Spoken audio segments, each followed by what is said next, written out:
Thank you very much for the introduction. Thanks a lot to the organizers. I'm very happy to present this result on Bogoliubov theory, which is a joint work with Chiara Boccato, who's also here in the audience, Serena Cenatiempo from GSSI in L'Aquila, and Benjamin Schlein from Zurich.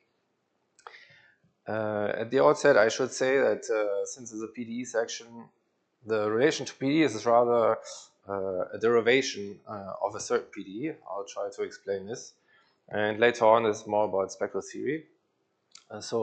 In any case, I try to explain the main ideas, motivation. In case you have any questions, please feel free to interrupt me at any time. Okay, so let me start with a general setting and give it kind of motivation. So this whole problem is set in it's a problem in many-body quantum mechanics. Okay, we want to consider n particles, so-called bosons, moving in R3, whose energies are described by this Hamiltonian, which I call Hn trap. Consists of a non-interacting part, a kinetic part, and interaction with a peculiar scaling. So the Laplacian quantum mechanics describes kinetic energy. We assume we have a trapping potential, which is bounded from below and goes to infinity as small as x goes to infinity, so that you confine the particles essentially in a finite volume. And we have this two-body interaction. I'll comment on in a second, which we assume to be repulsive. For the sake of this talk, you can just assume it's a smooth complex void function. Not so much about regularity issues that I want to talk about, but you just should think that we want to consider an interacting system of particles. The fact that we consider bosons, a specific type in quantum mechanics, is reflected in the Hilbert space on which this operator acts, a dense subspace of the symmetric L2 space, which is just a symmetrized tensor product of n copies of L2. For each of the n particles, you take one copy of L2, and you want that the permutation group of n particles of n objects leaves the space invariant. Okay? So the wave functions are just symmetric in the particle coordinates. So what are the main questions and why do we study this? So first of all, why? This started really in the late 90s, early 2000s, again, after there were the first verifications of Bose-Einstein condensates. So there were experiments on ultra-cooled Bose gases, which led to the Nobel Prize in the late 90s. And you should think that in these experiments, you trap a system of bosons to very cool temperatures and measure their something like the momentum distribution of the particles. And below a certain threshold temperature, all particles behave essentially in the same way. We call this Bose-Einstein condensation, which I'll define in a few slides, also in a mathematical sense. And in these experiments, not only the particles were trapped at low temperature, but also the trap was released, and after a certain amount of time, it was still seen that the particles satisfy this Bose-Einstein condensation property. Okay. So a simple model, in general, how you would try to model such experiments would, take for instance, for this Hamiltonian the ground state, so the eigenfunction to the lowest possible energy. This corresponds essentially to saying you consider the system at 0 temperature, or expect BEC. Release the trap, so just remove this external potential from the Hamiltonian at time 0, and consider the dynamics of the system. And quantum mechanics is given by the unitary group generated by the Hamiltonian, and see if you can prove both for the ground state and for the evolved ground state after a certain time t that it shows this phenomenon of Bose-Einstein condensation. Physically, this is the main motivation. It's a simple model. I'll talk, as I said, in a few seconds about this peculiar scaling. So that is a physical motivation. Mathematically, you could ask, okay, this is a many-body system. You have many particles. You know that the unitary dynamics is well defined. Spectrum is discrete under these assumptions. So this is one thing, but you want to also compute, for instance, the ground state energy. Okay, what values do you have? And this is, of course, if n is very large, an extremely hard problem. So mathematically, a guiding question that you can have in mind throughout this talk is maybe, can we derive for such a system in the limit of large number of particles effective theories? So an effective, easier theory from which you can deduce spectral and dynamical properties of the actual many-body problem. Okay? Okay, so let me comment on the scaling. This is related to the natural question. If you write down such a Hamiltonian, what should make us hope to be able to say anything about the energy? If you just take an arbitrary interaction, it's a very hard problem. And this, from my perspective, I would say is related to the fact that you can interpret the system as a ultra-dilute, very dilute scaling system. So this Gross-Pitaevskii scaling, n squared v scale n, of a potential v can be understood as follows. If you choose, say formally or heuristically, a trapping potential, which is just a zero inside a box, and infinite outside of this box, so effectively you trap all particles to the unit box, and then you rescale the system, so the two space, just by rescaling the wave functions, you can map it to a system of n bosons moving in a large box of side length L, so a large volume, okay, interacting with this Hamiltonian H and L, which has the same form essentially as before with the unscaled potential. So this is how you would write down the typical Hamiltonian for interacting bosons. That acts now on this L2 space of a box of volume L cubed to the n, and you make the specific choice that L should be equal to the number of particles. Okay, so this seems, of course, a bit unphysical, but it corresponds in limit n to infinity just to a choice that it's a very dilute system, or in this setting you would call it ultra dilute system. If you consider in this setting on a large box the number of particles density, so number per volume, this is 1 over n squared, so it goes very fast to 0 as n tends to infinity. Okay, and this is related to these experiments where you have very dilute samples of Bose gases, so that the interactions don't influence the experiment too strongly. And theoretically, this is a simple model how you could try to analyze this. Okay. One thing I do not answer here at this point is this goes to 0 very fast. The choice n squared is a bit arbitrary at this point, and maybe at the end of the talk you can also comment why n squared is a reasonable, like simplest choice with which you can start. Okay, maybe what you have in mind from a physics point of view, or at least a quantum statistical mechanics point of view, is you consider such a Hamiltonian, and it's natural if you think about the limiting theory to fix some external parameter like the density. So you'd usually pick rho to be constant, maybe small, that n and L tend to infinity simultaneously, which would mean that L just grows as n to the 1/3. Okay, so here this goes very much faster, and it's like a joint thermodynamic and low density limit. Okay. But coming back to the initial question, this also explains why there may be a chance to actually derive an effective theory, because it's very dilute. Okay, it's not too far from a non-interacting system, and for a non-interacting system, you can solve everything more or less explicitly. Okay. Okay, so let me talk about the effective theory to leading order. Leading order, what do I mean? So first of all, how can we find a reasonable leading order effective theory?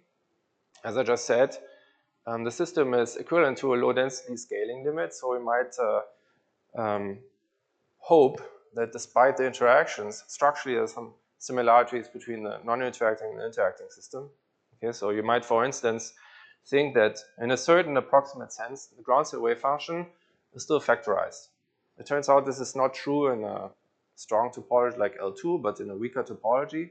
But this is clearly motivated from the fact that it's a very low density, and at zero density, if you have no interactions, you would have a ground state like this. Okay. So if we take this as a trial state, maybe not understood in the sense of L2, you might still hope that if you evaluate a specific form like the energy and normalize, the energy is typically of order n, so to leading order, you can normalize by the total number of particles. This might still be a good way to approximate the ground state wave function in terms of a trial state to get the correct leading order ground state energy. And this would lead you, if you think about the form of the Hamiltonian, to a kinetic term. So you get by symmetry, if I just go back quickly, n times the Laplacian evaluator's form, same with the external potential, and then you have to think about the interaction in n squared terms.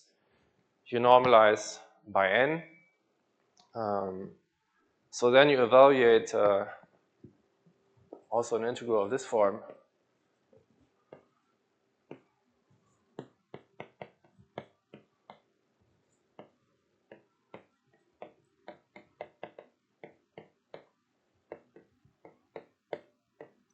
From the interaction n times. So this is where I normalized. The n to the 3 v scale n in 3 dimension that converges weakly in distributional sense to a delta with mass exactly the integral of v. So in the limit n to infinity with this tri-state approach, you would predict that the ground state energy per particle is approximately the infimum over this nonlinear function, which has a phi-4 interaction with a specific coupling, which is a half times the integral over v. Okay. Okay. Interestingly, what's making this Gross-Pitaevskii theory or this Gross-Pitaevskii scaling very interesting is that this simple prediction turns out to be wrong. Okay. There is one thing to state. What I should maybe also state to appreciate that this coupling here turns out to be wrong is that if you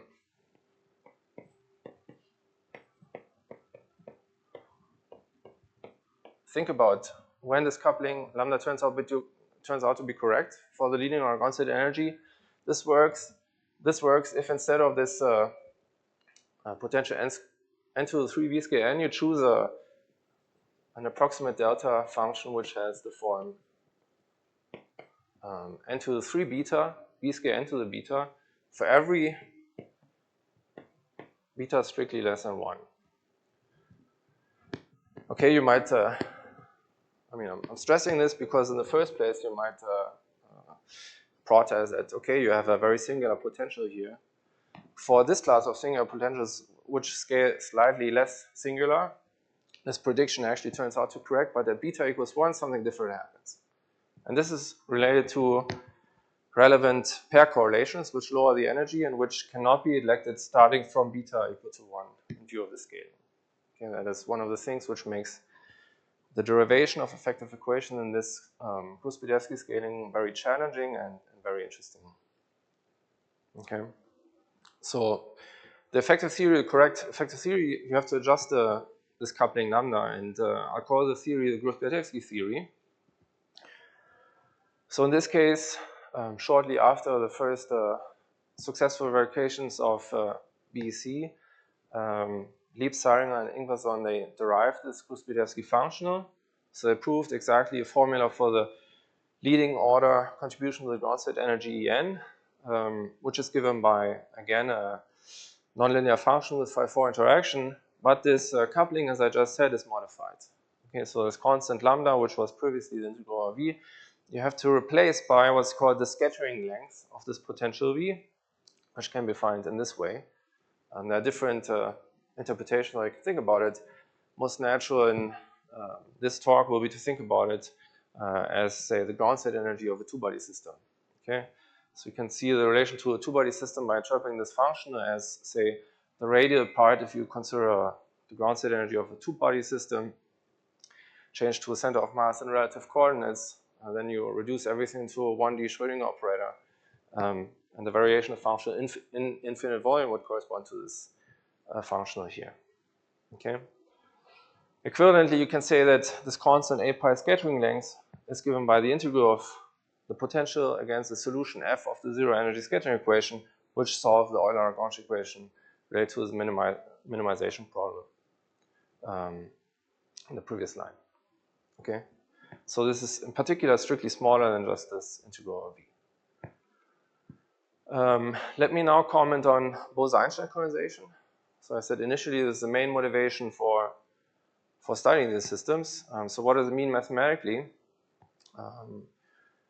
Lieb and Saringer show that you can not only say something about leading order ground state energy, you can also say something about the ground state, namely that it exhibits what's called complete Bose-Einstein condensation into this minimizer phi GP of the GP functional. And this means if you consider the so-called one particle loose density, which is you take your n-body wave function, you look at the projection onto this on L2 of R3n, and you trace out n-1 particles as a partial trace. You remain in this way with the trace class operator on L2 of R3, And the statement that you have complete BEC means that this one-body operator converges in trace last norm to a rank 1 projection. The projection onto the one-body wave function phi GP. So heuristically, this means that most of the particles in an n-body wave function, they occupy this one-body state phi GP.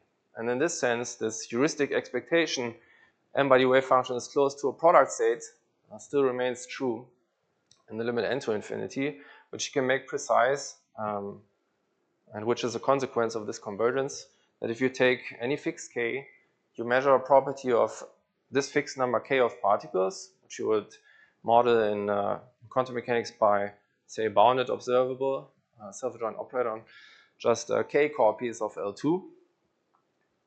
Then the trace of the k particles density, which is the generalization of the one particles density by just tracing out n minus k particles. The trace of this object against the k-body observable converges in the limit to the same expectation with regards to a projection onto a k-fold tensor product of the condensate state. Okay. So this means if you just consider a finite fraction of particles and measure any property in the n-body ground state, and this is completely determined by one one-body state phi GP. And in this sense, you interpret also in this interacting setting that all particles behave like the same one-body state. Okay, it's a very strong reduction of your many-body system to a one-body system, effectively.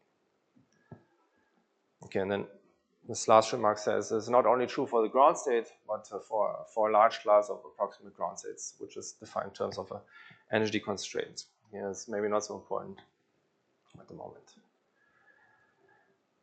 Similarly, in the beginning of the talk, when I was just talking about these experiments, you can think about the dynamics. There's again an effective theory, which you probably expect now from the effective theory for the spectrum. If you recall that experimentally you take something like ground state and then remove the trap and consider the dynamics that is generated by this translation barrier Hamiltonian, you can still ask, okay, what can you say about this dynamics? And most interestingly is the question, do you still have condensation after a fixed time t, which you would expect from these experiments? And this was first proved in a series of very important works by Erdős Yao, which proved, in fact, that BEC is dynamically stable. This means that after a fixed time t, you still have condensation. Maybe I should have mentioned here this trace large convergence. You can also express in the fact that expectation of the one-body density with regards to the condensate tends to 1, which means heuristically the probability to find a fixed particle in the state phi GP tends to 1. This holds still true for every fixed time t for the evolved one particle's density, if you take into account that also the condensate evolves. Okay, and the natural evolution equation, if you think about the phi-4 nonlinear function for the energy, it would be a cubic nonlinear Schrödinger equation, which is displayed here. Okay, so the solution to this equation, it preserves the Gross-Pitaevskii energy function once you remove the trap, and this describes dynamically the evolution of the condensate. Okay. So also in this case, the proof of this statement was, in a sense, much harder than the spectral properties. For spectral properties, you have tools like tri-states and so on. If you compare unitary dynamics and you want to incorporate these correlation effects, it's not so clear how to do this in a unitary way. But also here, you can quantify this. So it's first obtained by Picke, and then later with other methods, actually with optimal rates. I'll comment on later. And a series of other works, including one by Niels Benedicte, who was, by the way, also here in the audience. Okay, let me now switch to what we actually did in the paper on Bogoliubov theory. So this is more in the spectral setting now. So what I want to do for simplicity, also simplicity of notation, you can generalize to this trapped setting that I displayed earlier, is let's consider these n bosons and set them now to be part in a box. And I want to impose periodic boundary conditions, or can I just consider the torus, okay, in 3D, with Hamiltonian of this form, so we don't need an extra external trap. This is modeled now by the box, and I want to have the consider Laplacian with periodic boundary conditions. I denote the L2 eigenbasis by elements phi p, p labeling the momentum. So the eigenfunctions are plane waves, eigenvalues of Laplace are modulus p squared.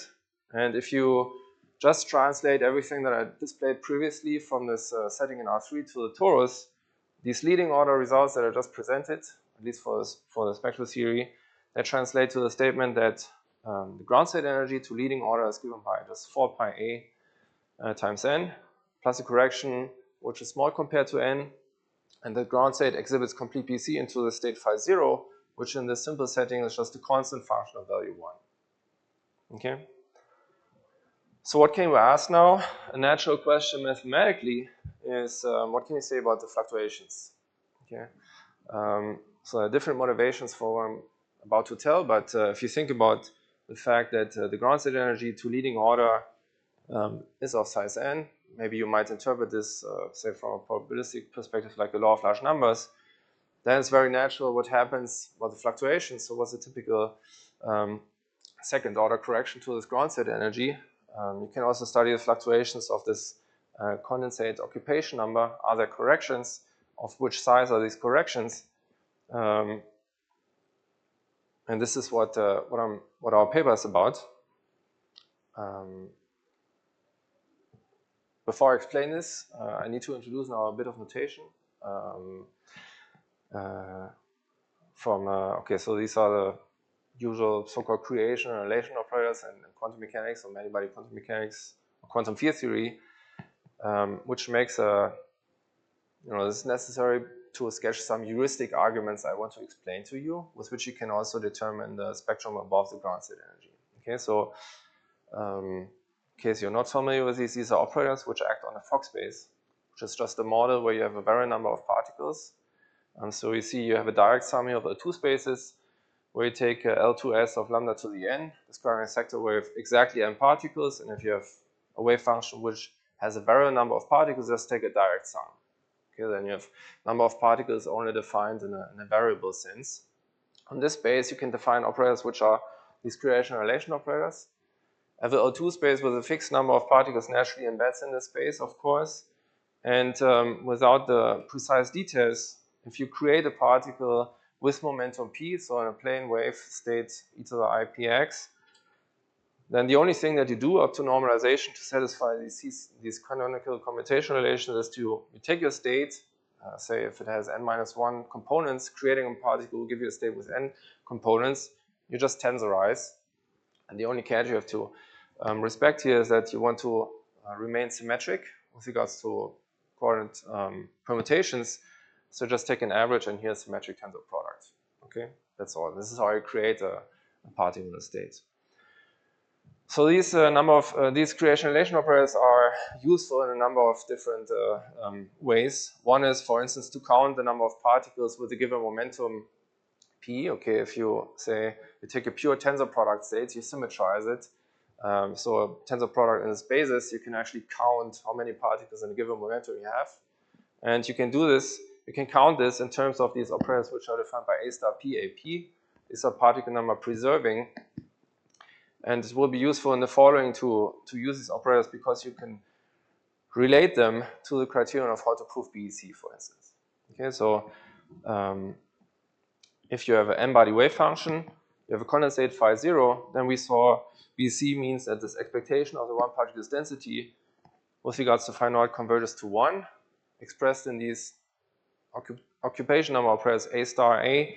This just means that the number of particles with momentum 0 converges to leading order to capital N, the total number of particles. Okay. The complement, like the sum over all momenta not equal to 0, I don't know, by n plus for positive momenta. You have the very positive eigenvalues, and these are called in a sequel excited particles, okay, or excitations. Okay, so the goal, if you want to prove BC, is that expectation of the number of excited particles is small compared to the total number of particles. It's very intuitive in the sense that BC should mean all particles occupy to leading order the state phi 0.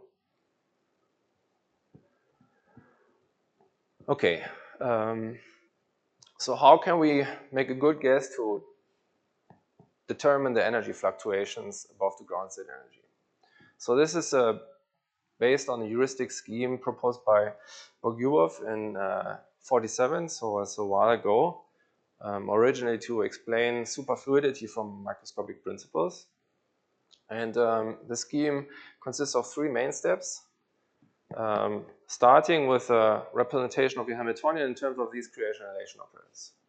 Okay, so just by considering this as a form, you can prove this identity with the creation relation. We can believe this from now.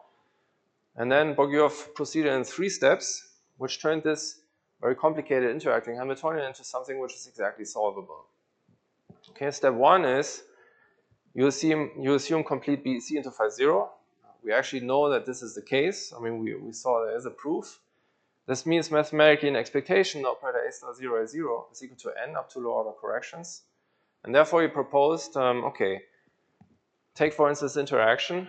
You have sums over 3 different momenta, and you can now count for each term. There's a possibility of having 0, 1, 2, 3, 4 A sharp 0 operators. Okay, whenever you hit a star or A 0 operator, you replace it just by a number, pretending you could do this. And the appropriate number would be square root n, because A star 0 A 0, the square is equal to n. Okay, if you do this, you see that, so for the kinetic energy, nothing really happens, because for A star 0, 0, the eigenvalue is 0, so the sum remains the same. But for the potential energy, you have eventually 4 different types of terms. There's one where all particles have momenta different from 0, is a quartic term. In cubic, you have a quadratic contribution, the contribution which is just containing one particle with non-zero momentum. It vanishes because of translational invariance. But you see, for instance, if you have a cubic term where you have only one condensate particle, you still have a 1 over square root n in front of the whole thing. The n is a very large number. So in the second step, Bogoliubov proposed, okay, take the cubic and then also the quartic term of excited particles and just throw them away. They should be of lower order than n.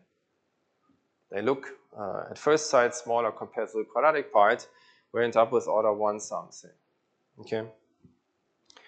And if you do this, what remains is a quadratic Hamiltonian. You have a leading order constant, which is of order n, which is what it should be. And you have a quadratic operator, which looks essentially like this, up to technicalities. Okay. For quadratic operators, curiously, you can find a unitary transformation, a Bogoliubov transformation, which is an operator exponential, which is quadratic in creation relation operators, which diagonalizes this quadratic Hamiltonian. Okay, this is based on the exact canonical commutation relations I displayed. Okay, so this you can compute. And then after diagonalization, you end up again with the quadratic Hamiltonian. You have a leading order term of size n. Turns out the second number also is of size n. You have a correction which is of order 1, which will be your prediction for the second order ground state energy contribution. And you have an operator which is diagonal, so it's of the form A star A. And if you translate back to the L2 setting, this is just a non-interacting Hamiltonian. So you can again read off the spectrum. The spectrum for this operator are just multiples, a sum over momenta of multiples of this dispersion relation here. It's like a Laplacian with a modification due to the potential. Okay. Now, if you know a little bit about this scattering equation, Bogoliubov noticed, if you look at the dependence on the potential now, there's just essentially 1 or 2 dependencies. The leading order contribution of the ground state energy depends on what's called the second order Born approximation of the scattering length. And the remaining order 1 terms depend on the first order Born approximation of the scattering length. Okay? And then based on physical arguments, which are actually due to Landau, I'm not going into much detail on this. The third step of Bogoliubov's method consists of the replacement of these Born approximations by the corresponding scattering length terms. So 8 pi a in this case, this normalization. Okay. Maybe without giving the details here, what you can surely see is that if I tell you this is a quantity of order n, it's not hard to verify that this is actually different from 8 pi a, but we know already from the previous leading order theory that 8 pi a is the correct answer for the leading order energy. Okay. So the heuristics would tell you that also in all order 1 contributions to make this replacement, and then he ended up with this prediction, which is displayed here. Okay, you have a leading order contribution, order 1 correction, and you can compute the spectrum above this ground state energy fully explicitly. Okay, so reduce the interacting system as having as input BEC to a non-interacting system to second order. Okay. So the key question, of course, is it correct? Can we derive it? One thing that is completely open in this heuristic is, for instance, this last step here. How do we do this mathematically? And this is the main result of our paper, which tells us precisely these predictions are correct. Maybe for the ground state energy, one has to be a little bit careful. There's an additional constant, I don't know, by E lambda A squared. This is an explicit constant of order 1, as you can interpret this as a finite volume correction. Bogilupov's paper was written, as usual, in a thermodynamic setting where these kind of corrections don't really play a role. But the remaining claims are correct, and we developed a proof that verifies this. Okay. So let me now explain some of the ideas of the proof. Okay. So the first thing, which, yes? Mm-hmm. Is there any question?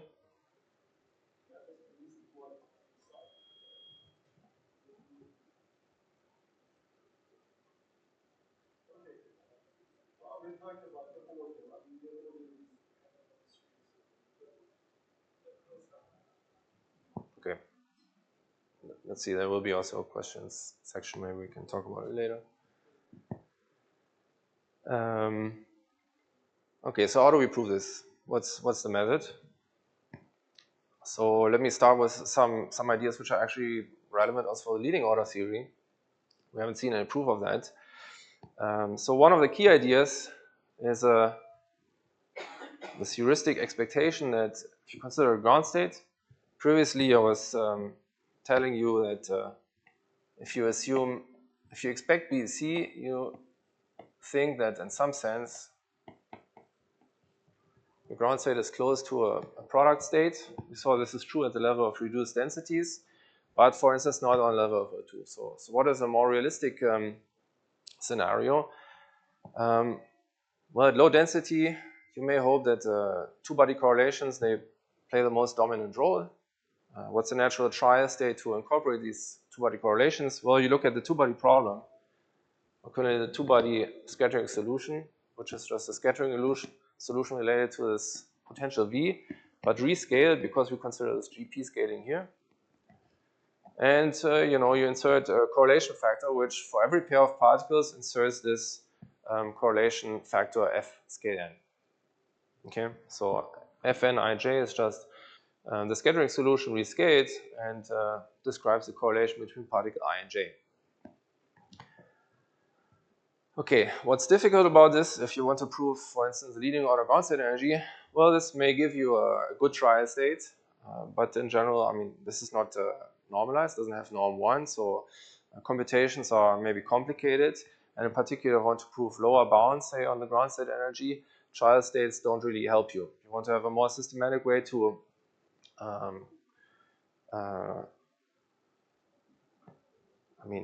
extract the leading order energy in an effective way, and then get good lower bounds by operator bounding the Hamiltonian from below. Okay. One idea how you could obtain this is if you take such a state and you try to model this through a condensate, which you expect anyways, but modify it in a unitary way. Okay, we saw these kind of unitary operators previously by diagonalizing this quadratic Hamiltonian, and now we want to generalize this.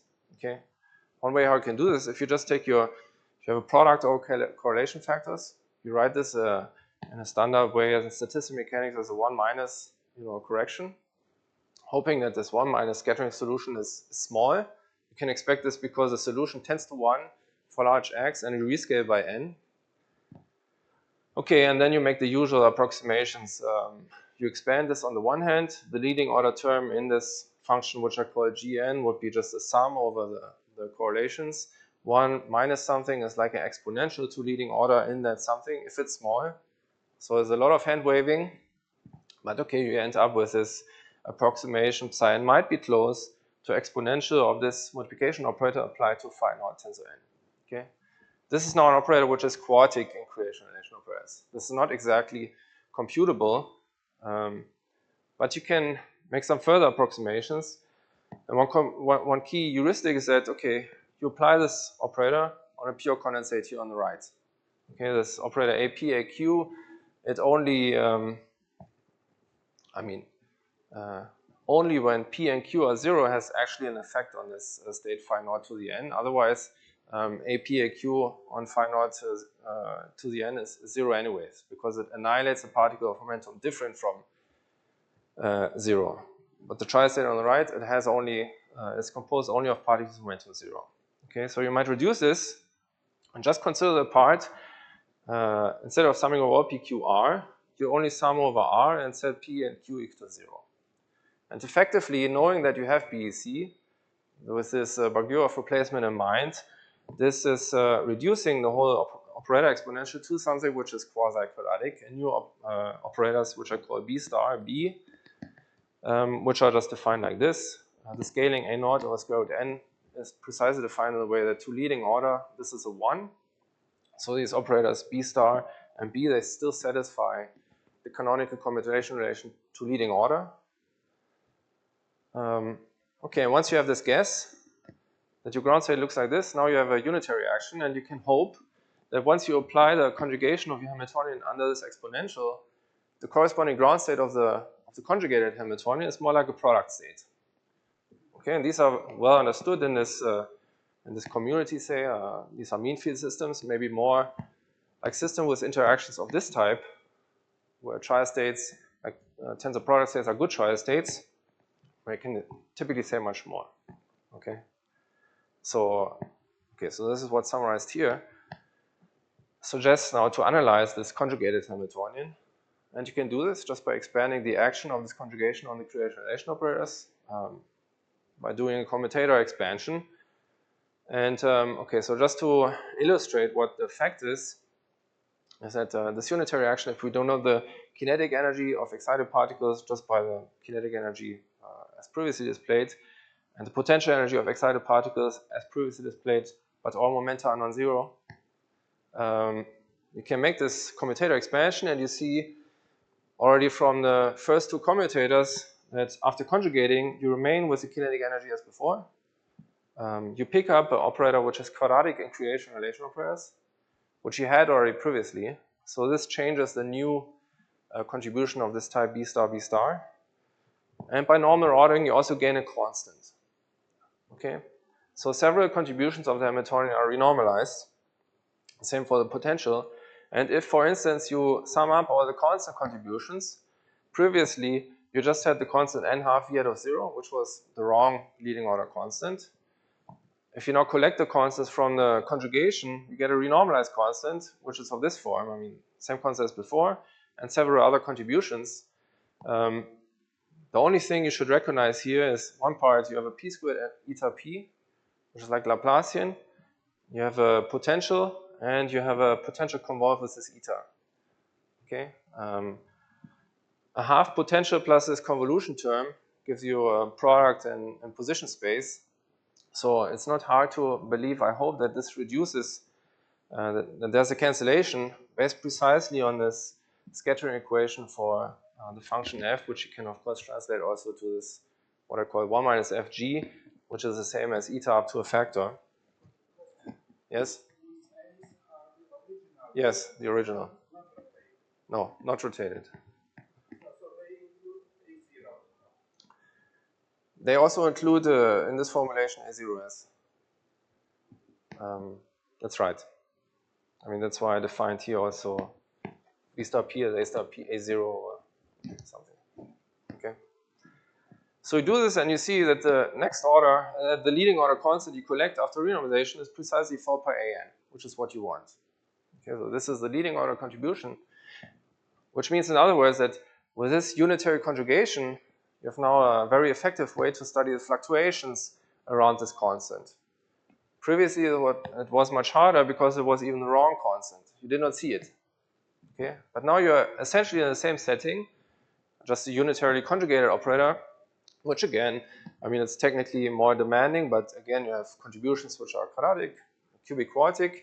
I displayed also this quadratic part here because this is renormalized as well. It's becoming much more regular.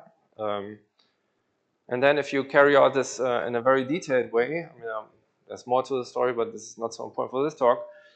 We prove that if you conjugate a Hamiltonian, you can prove, for instance, the lower bound of the form conjugated Hermite is greater than leading order contribution plus a small constant times the number of excitations plus the order 1 contribution with regards to the ground state. Okay, and this eventually, with a few additional technical remarks, can be used to deduce that the ground state energy is equal to 4 pi an, as it should be.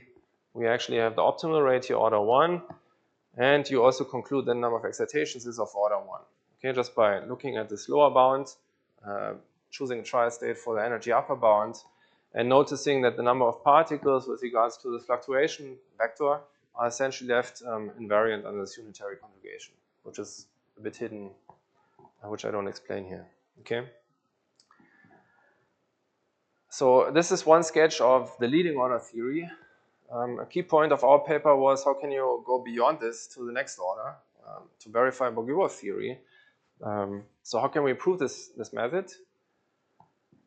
So what's the key problem?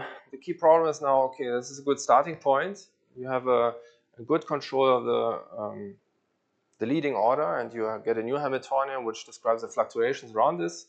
You have a constant which you get, which is order 1. This is fine in principle. You have an operator which is quadratic in these modified creation relation operators. 10 minutes, okay, perfect. Which behave essentially like the standard creation relation operators. So in principle, you could diagonalize this quadratic operator, which is the eventual step in Bogoliubov scheme. You have an error, which turns out to be little of 1 with regards to the ground state. It's also good news, but you remain with two terms, one which is cubic and creation relation operators, which looks like this, to leading order. So there are more, but this is enough for the key message. And there's still the quartic term. And the only thing at this point that you can prove is that both the cubic and quartic terms are of order 1. Okay, and this is what you want to resolve, the order 1 contributions. Okay, so the precision that you have here is not enough. You cannot simply diagonalize this quadratic part because you will also, after diagonalizing, end up with two terms of the same structure which are order 1. So how do you extract this order 1? In other words, how can you prove this renormalization method? Well, okay, so if you want to improve it, you can go back to this heuristic I displayed earlier. Again, you make the heuristic assumption psi n is close to this exponential, this complicated exponent applied to a pure condensate. And then I try to argue, okay, you only act on this condensate, pure condensate here, so you can make this replacement very complicated quartic by effective quadratic operator. Okay. Okay, what we actually know at this stage is that the actual ground state is close to e to the beta of the fluctuation vector, which are called psi n, which was written here. And we know that the fluctuations at this vector psi n, this fluctuation vector, it has order 1 excitations. Okay, it's not the same as a pure tensor product here. You do have some order 1 fluctuations. So a better, I mean, if you think about the fact that you have these fluctuations, and you notice that the operator B eta starts with a pure condensate, it takes a pair of particles with momentum 0, 0, and it creates instead, I mean, it annihilates such a state, creates a pair of particles of momenta p minus p, which are correlated. This is how you insert correlations on the momentum level. Okay, this is fine as long as you only have a pure condensate here. But if you know that the actual ground state has a state on the right which also contains some excitations of low momentum, you might also want to add correlations between, say, zero momentum state paired with a low momentum state. So it suggests, in other words, to create also with your exponent pairs of particles momenta p plus r minus r, where one momentum is, say, large, p is small, from pairs of the type 0p. In particular, it includes 0-0 pairs, but you might, subsequently improve this approach and precision. So this is what we do for small momentum p, large R, because this is the only range which is important to resolve the short scale correlation structure and position space. And it suggests to, instead of just conjugating with the operator e to the minus b eta, you also add a term which is cubic in creation relation operators. Okay? Well, this is what we do for a suitable set S. Okay? And this idea, I should say, actually goes back to an older paper by Yao and Yin from 2009, where they proved in a different setting, the thermodynamic setting, a comment on in the last few pages, what's called the Li-Wang-Yang upper bound. So this is also a formula for the ground state energy in the thermodynamic setting up to second order, which was predicted in 57. And Yao and Yin used in a different way technically, but heuristically and conceptually very similar way, these creational momentum pairs, p plus r minus r, from 0p pairs for p small. Okay. Okay. This essentially finishes what I want to say about the proof. So in the GP setting, once you conjugate now with this improved unitary map, you conclude that the conjugated Hamiltonian, again, you have the leading order, you have a modified constant where you extracted from the cubic and quadratic terms another order 1 contribution. You have a quadratic operator Q prime, an arrow which is small, so you can just throw it away, and you still have the potential. But after this unitary conjugation, it turns out that the expectation of the potential with regards to this improved fluctuation vector is actually little of 1. Okay, and that means that the leading and second order contributions to the ground state energy and spectrum are completely determined by the constant and the quadratic operator. And this is the final step at which we arrive.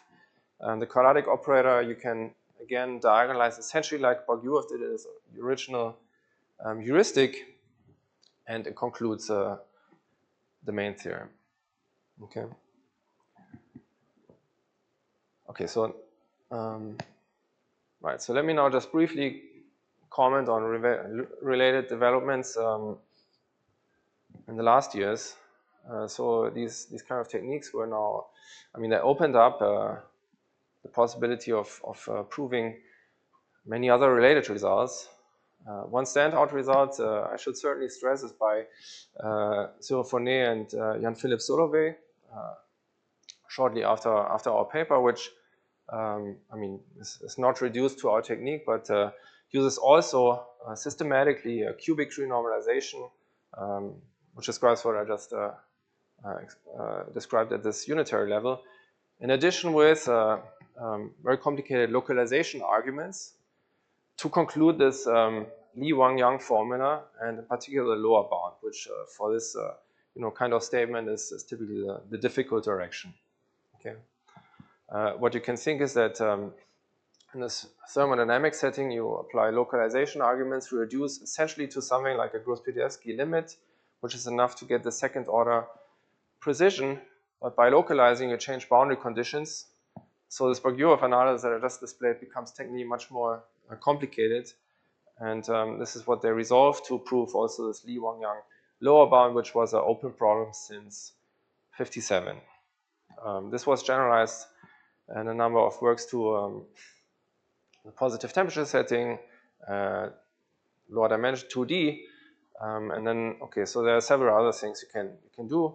You can consider other settings, for instance, consider a trap setting, which is maybe experientially more relevant because it describes Bose-Einstein condensates which are not homogeneous, so not just constant functions, but have a profile in R3, where you can also verify Bose-Einstein condensation and Bogoliubov theory, which was obtained in some works.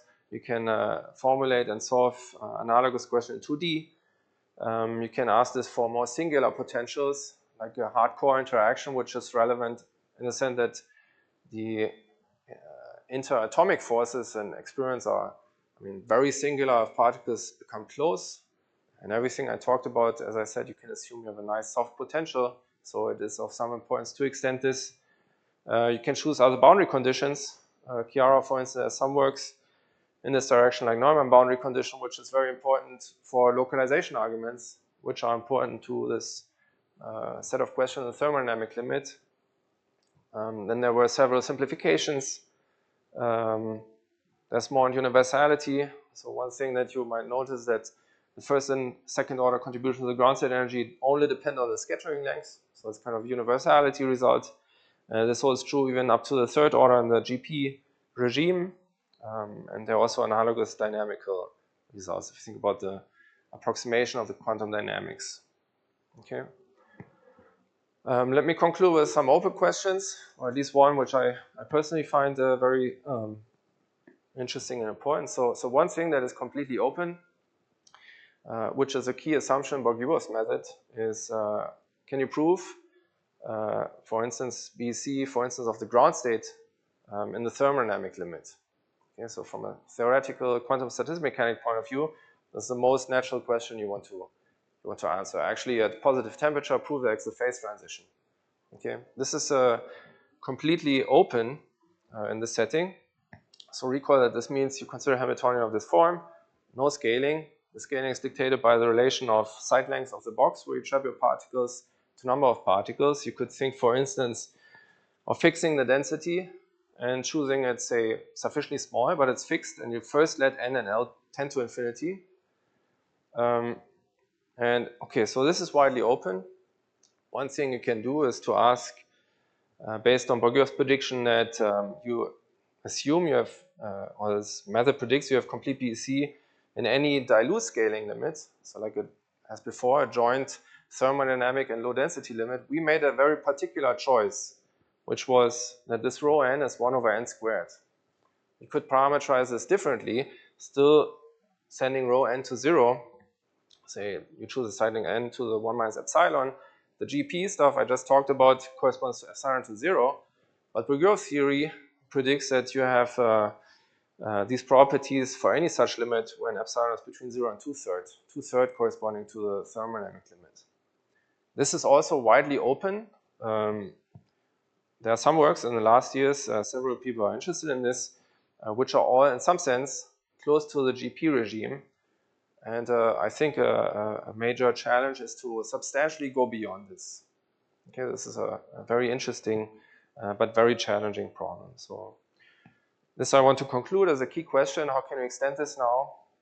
Starting from GP, which is kind of the simplest ultra-dilute limit where you can try and ask this question. Maybe I should also say this particular choice of GP is a simplest setting because if you scale the lengths like this, and you choose epsilon negative, so you go even faster than 1 over n squared, a proof of BEC is trivial. Okay, so it's like the first scaling limit where BEC is non-trivial, and as you can see, the methods that are used are actually quite involved. The next thing would be, okay, how can you substantially go beyond this? Okay, so this I conclude, so thank you for your attention. Thank you. Questions?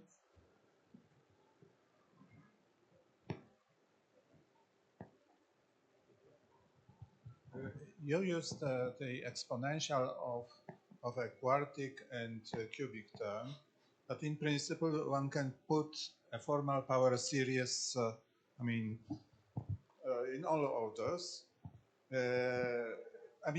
So suppose we don't worry about estimating, but just formal calculations. Can you diagonalize the Hamiltonian by putting arbitrary higher powers of creation and annihilation operators in this exponential? So this is a kind of an algebraic, a combinatorial question, yeah. But this is the way physics usually works. Yes, I think this is also how these proofs works to a certain up to a certain degree. So I mean, you can think actually, if you want to have the leading order, quadratic is enough. If you want to have the second order, you need a non-trivial cubic transformation. Of course, if you want to do this in a certain perturbative, I mean, it's not the case that you can just write down one exponent and extract all energies. I think if there's a chance to proceed this way, you do this iteratively. That would be the goal, and this is in fact how you proceed. So I mentioned here, for instance, some work on the third order. I'm not completely sure. I think you also just require a kind of cubic transformation, but it's very plausible if you start expanding this way. This is precisely what happens. What you expect from a renormalization scheme. You get some terms after expansion which are, say, have 6 creation relation operators, and then to cancel those or extract the corresponding energies, you need the corresponding exponents. So I think this is very plausible. But a priori, it's not clear how to do this systematically. At the moment, algebraically, I think one could write down recursive equations. Yes. But maybe there are some abstractions which. No, you can of course do this, but it's not obvious if you look at the corresponding expanded terms. The orders of energies that they contribute, that will depend on the coefficients in your exponent. Say if you have an operator which has 6 creation relation operators, and the exponent also has a coefficient function, right? This you have to choose at some point to extract the energies, and it is not clear how to do this systematically, I would say. At the moment, it's more like you start quadratic, you extract something, you collect all quadratic terms in the new Hamiltonian, and then according to that decomposition, you try to repeat the step. So that requires in the second order cubic. But doing this at once and just writing down, say, a system of equations so that you extract all energies in one step, this sounds very challenging.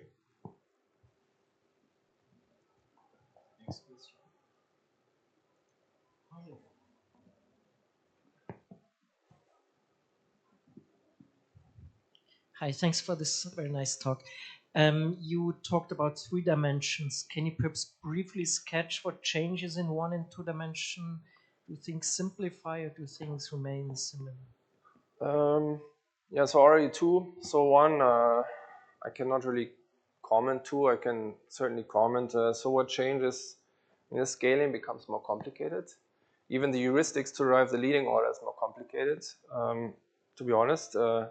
So maybe one point, anyways, not important where you start.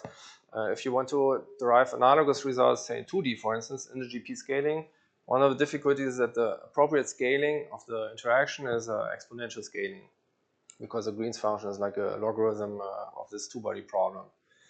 So scale it. It's just the behavior, I think, of the scattering solution in 2D, because you solve the Laplace equation for large x.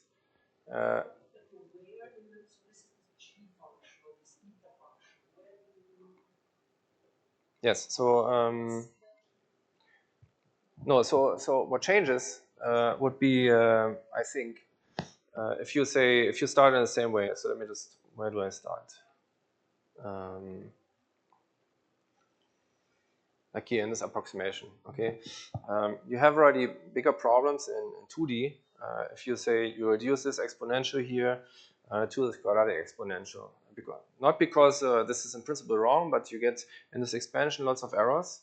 And these errors, if I remember correctly, are too large and are larger in 2D as compared to 3D. Those details, I would need to think about it, okay? But typically it's related to the fact that you bound like errors in terms of the one norm of the potential, and this leads to some problems, if I remember correctly. I'm not 100% sure. Okay, but the takeaway message, what I took from these papers, even for the leading order, is that you need a quartic renormalization from the start. So you need to have a low momentum contribution here of low momentum pairs P and Q, already to extract the leading order to control these errors correctly. That changes on a technical level. Heuristically, I have to think about it, to be honest. So more details than that I cannot. Yes.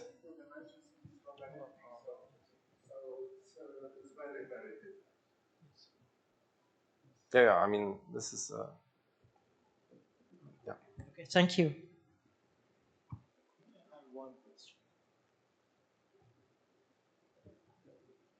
very short, because we do not have some. My question is that about the order in Greek. You see, I see that you have O n to the 1 minus the I. Yes. Have you tried to make a double bond? Yes, this has actually been done subsequently. So because my conjecture is that it could be minus 1, right? yeah, it's actually log n over n. Yeah, by continuing even the process by being diagonalization up. That's right. I mean, this is what turns out. It's not really like the third order is not 1 over n, but log n over n. There are predictions even for higher powers, but this has been done, at least for the third order has been proved in this work I mentioned somewhere here. Right, so in a relatively recent work, this has been determined. This is not optimal, like the n to the 1 over 4. This is for technical reasons. Exactly. Thank you so much. Thank you. Thank you for this nice paper. Thanks.